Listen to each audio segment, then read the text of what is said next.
కేసీఆర్ నువ్వు బయటికి రా అన్నారు మొదలు. ఇది కేసీఆర్ గారు పాపం ఆయన పాటికి ఆయన పొలం కాడ పని చేసుకుంటుంటే నువ్వు రా బయటికి అన్నారు. మొన్న వచ్చిండు. వచ్చి ఏం చేసిండు పాపం సారు, ఒక ప్రెస్ మీట్ పెట్టిపోయిండు, మీటింగ్ పెట్టి ప్రెస్కు మాట్లాడిపోయిండు. దానికే ముఖ్యమంత్రికి ముచ్చెమటలు పట్టినాయి, చలిజ్వరం వచ్చింది, దెబ్బకు మరిగా ఇష్టం వచ్చినట్టు ఒర్రుతున్నాడు. ఇప్పుడేమంటున్నాడు, నువ్వు అసెంబ్లీకి రా అంటున్నాడు. బయటికి వస్తే గీడికి వస్తేనే తట్టుకోలేకపోయినావు నువ్వు. అసెంబ్లీకి వస్తే ఆయన గుండాకి సస్తావు, గుండాకి పోతాడు. ముందే ఇంతున్నాడు, ఆయనతో గుండాగిడ్డా అమ్మంటాడు. ఇప్పుడు ఇవాళ రేపు ఎట్లయిపోయిందంటే నిజంగా బాధ అనిపిస్తుంది.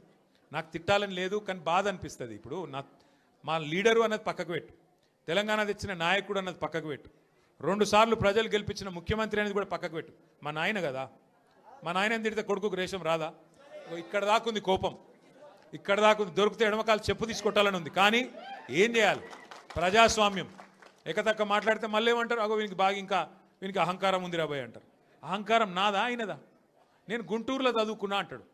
అరే నేను గుంటూరులో చదువుకుంటే నీకేం వచ్చింది రాబోయ్, నాకు అర్థం కాదు.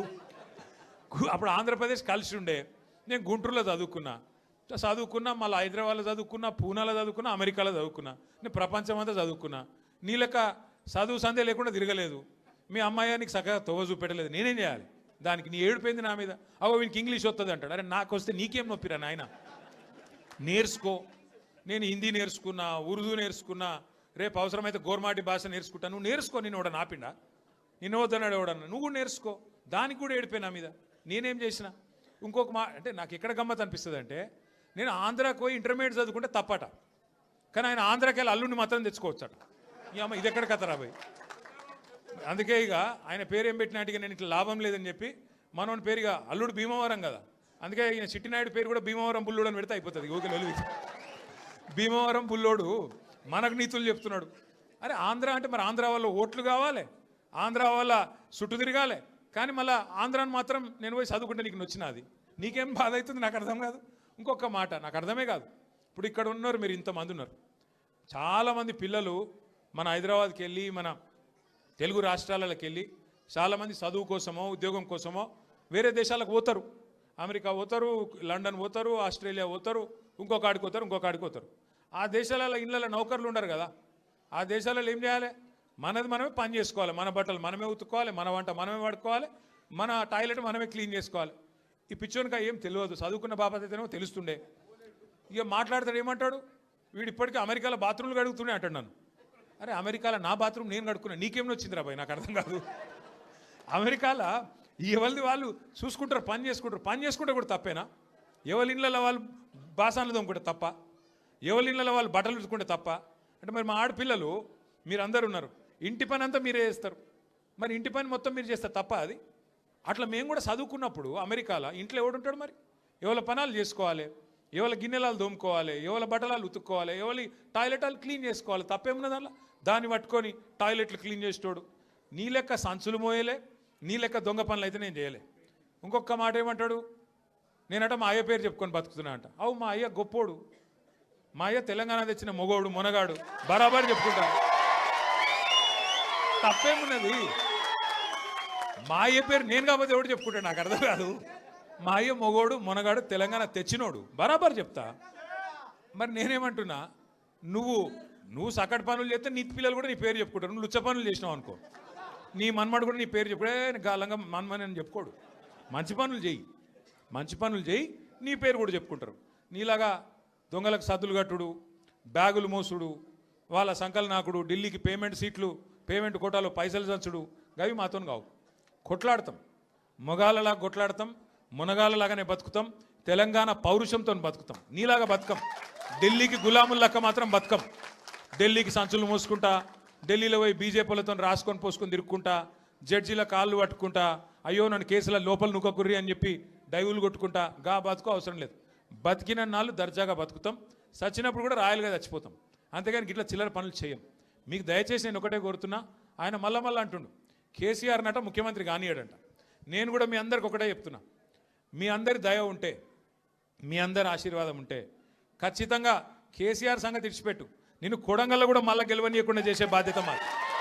నిన్ను కొడంగల్లో మళ్ళీ గెలవనీయకుండా మళ్ళీ అసెంబ్లీకి రానియకుండా చేసే బాధ్యత పార్టీగా మేమందరం, ప్రజలుగా మేమందరం తీసుకుంటాం. నువ్వు మాట్లాడే మాటలు చేసే రోత పనులు వాటికి ఇలా ప్రజలు అసహించుకుంటున్నారు, నోట్లో ఉంచుతున్నారు. ఏం మాటలే అవి, ముఖ్యమంత్రి టీవీ పెడితే పిల్లలు ఖరాబ్ అయ్యేటట్టున్నారు నీ భాష ఇంటే అని చెప్పి మొత్తం టీవీలు బంద్ చేస్తున్నారు. గసంటి పరిస్థితి వచ్చింది. ఏం అడిగిండు కేసీఆర్ గారు మొన్న? ఏమయ్యా పాలమూరు ప్రాజెక్ట్ని ఎందుకు పండబెట్టినావని అడిగిండు. ఏమైందయ్యా 8 నెలలు అయింది, డీటెయిల్డ్ ప్రాజెక్ట్ రిపోర్ట్ కేంద్ర ప్రభుత్వం నరేంద్ర మోడీ వెనుకకు పంపిండు, నీకు సిగ్గులేదా ముఖ్యమంత్రి? అది వెంటనే మళ్ళా పంపి 90% పనులు పూర్తయిన ప్రాజెక్టు ఇంకొక 10 పైసలు పెడితే అయిపోతుంది చేసి మరి ఆ పాలమూరుకు నీళ్ళు అన్నాడు. తప్ప కేసీఆర్ గారు అన్నది? దానికి సమాధానం చెప్పే తెలివి లేదు, పిచ్చి మొరుగుడు మొరుగుతూ ఉన్నాడు. అట్లాగే కేసీఆర్ గారు ఏమన్నారు? కృష్ణా జలాల్లో అన్యాయం చేస్తున్నాడు నరేంద్ర మోడీ, భారతీయ జనతా పార్టీ ఖచ్చితంగా వాళ్ళని ఎదుర్కోవాలా, కొట్లాడాలా ఢిల్లీలో. ఏం చేస్తున్నారు నీ ఎంపీలు అని అడిగిండు. బీజేపీ ఎంపీలను అన్నాడు, కాంగ్రెస్ ఎంపీలను అడిగిండు. దాంతో ఇలా వాళ్ళకి సమాధానం లేక, సమాధానం చెప్పే తెలివి లేక ఇలా నోటికి వచ్చినట్టు మాట్లాడుతున్నారు. ఇంకొక మాట ఏమన్నాడు కేసీఆర్ గారు? ప్రజలను నువ్వు మోసం చేసినావు, 6 గ్యారంటీలు అన్నావు, నెలకు 4,000 పెన్షన్ అన్నావు, తులం బంగారం అన్నావు, ఆడపిల్లలకు నెలకు 2,500 ఇస్తా అన్నావు, అన్ని 100 రోజుల్లో ఇస్తా అన్నావు, ఎప్పుడు ఇస్తావు? 2 ఏళ్ళు అయింది కదా అన్నాడు. తప్ప కేసీఆర్ గారు ప్రధాన ప్రతిపక్ష నాయకుడిగా ప్రజల తరపున ప్రశ్నించుడు తప్ప? ఇవన్నీ అడిగితే ఆయనకు బూతులు వస్తున్నాయి, కోపం వస్తున్నది.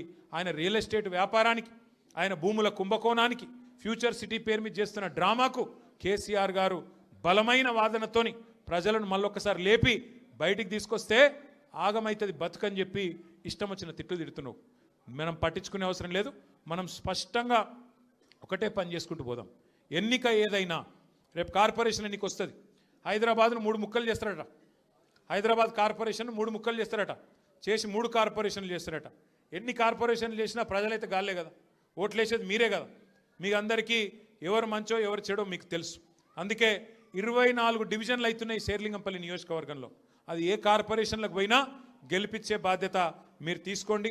గట్టిగా కష్టపడదాం. ఈ ఒక్క సంవత్సరం 2026 ఒక్కటి గట్టిగా కష్టపడితే ఇక 27లో దాదాపుగా ఎలక్షన్ వాతావరణం రాని వస్తుంది. 3 ఏళ్ళు పూర్తయిపోయినాయి అంటే ఎలక్షన్ వాతావరణం, అసెంబ్లీ ఎలక్షన్ వస్తుంది. మళ్ళీ తిరిగి కేసీఆర్ సార్ను మళ్ళీ తిరిగి తెలంగాణ రాష్ట్రానికి ముఖ్యమంత్రిగా చేసుకునే టైము తొందరలో వస్తుంది. కాబట్టి దయచేసి ఇంతకంటే ఎక్కువ నేను చెప్పను. మీరు చాలా దూరం నుంచి కష్టపడి నేనే అక్కడికి రావాల్సి ఉండే, फिर भी आप इतना दूर आए. हमारे बहनों से भी मैं शुक्रिया अदा करना चाहता हूँ. आप इतने दूर आए, आप इतने लोग आए और छोटे छोटे बच्चों को भी साथ लेके आए. मैं आपका तहे दिल से शुक्रिया अदा करता हूँ, आपका शुक्रगुजार हूँ. और మా ఆడబిడ్డలందరూ కూడా మరి అంత దూరం కించి వచ్చినందుకు థ్యాంక్ యూ. మళ్ళొక్కసారి మీకు నేను చేసే విజ్ఞప్తి, ఎన్నిక ఏదైనా గుర్తు కారు సారు, ఈ 2